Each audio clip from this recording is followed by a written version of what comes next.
All right, after a brutally lucky win and a less than glorious draw, I'm ready to play my third and final Blitz game of the day, um, or at least I hope. It's another Caro Kann. It's playing exchange variation. Um, I play the G6 line. I sack this pawn. Um, oops, I meant to play knight BD7 first. Um, um, okay, it doesn't really matter that much, but whatever. I let him take this and have double center pawns, and I play around it, and eventually get it back. In fact, the idea is for me to not, um, try to win the pawn back immediately. Um, a lot of people prefer to give the pawn back actually and play d6 right away. Um, and then I have to take with the e7 pawn. I actually played this in Vegas versus, his name was Samuel Sevian. I guess he's the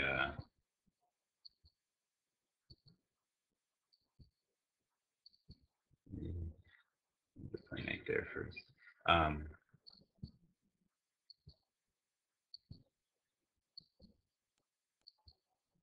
The youngest ever expert at age 8 um,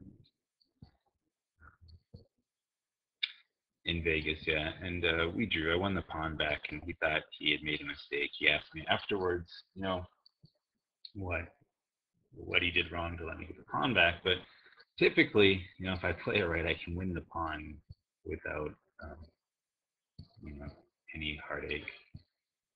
And actually, it's not that pawn that I usually win. It's the one of the double pawns.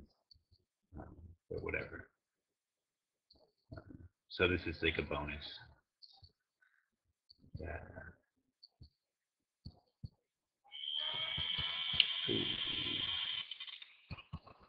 That does not feel right.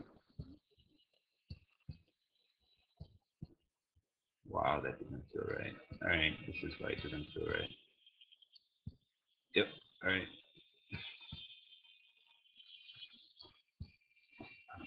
Clearly, my knights are good pieces in this, but I won my pawn back. I'm just gonna, and I get to check his king, which is fun. Um, all right. So, okay.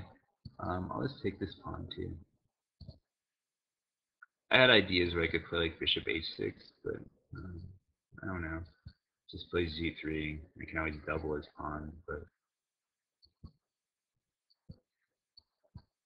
God, he keeps giving me pawns. Give, give, give.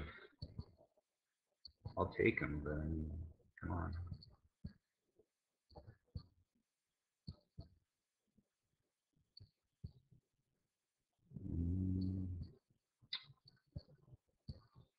Hmm.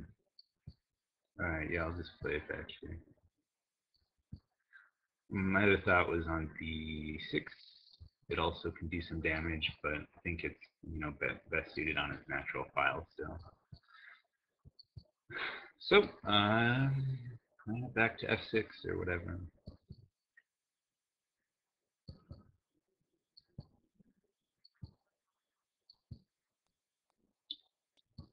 All right, and then another trick is going to be my bringing the bishop to d7 or f5. So,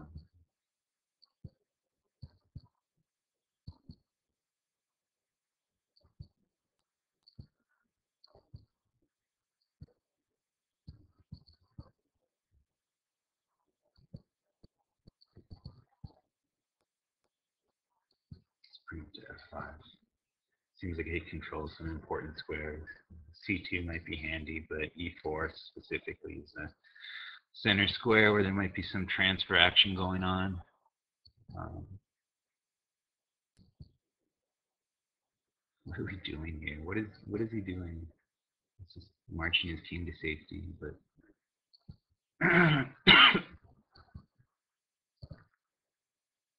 but is he really safe?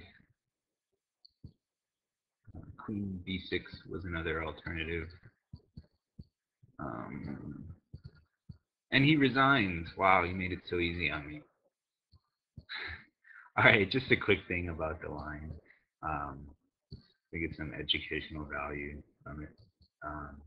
So okay, knight b d7 is playable instead of g6 right away. But the advantage of this is I get all my development in, and really it's not a big deal. I mean, Rybka doesn't like this line for black. Clearly, it never likes giving a pawn, but it's not as much as a full pawn advantage. I think Rybka says like 0.4 or something. Because usually when the knight's here, this is white's golden opportunity to give the pawn back by playing d6, and after take, he can push, and I'm kind of cramped. Or some people prefer to let me play knight d6 and or play d5 at points, and then once I get d4 d5 in, it's basically equality. So it's an all right line, it's somewhat obscure, but the idea is I put my knight on d6, and I play off d6 and control the c4 and e4 squares. And, I have a good record with this. I played Sofia Polgar and drew her at the US Open back, when I was reasonably good. But clearly he just made blunders too here. So he makes the line look even better. But, a lot easier to make blunders when you're the one who has funky development, All right, well, I hope you enjoyed it. Hope you learned a thing or two, and have a good one.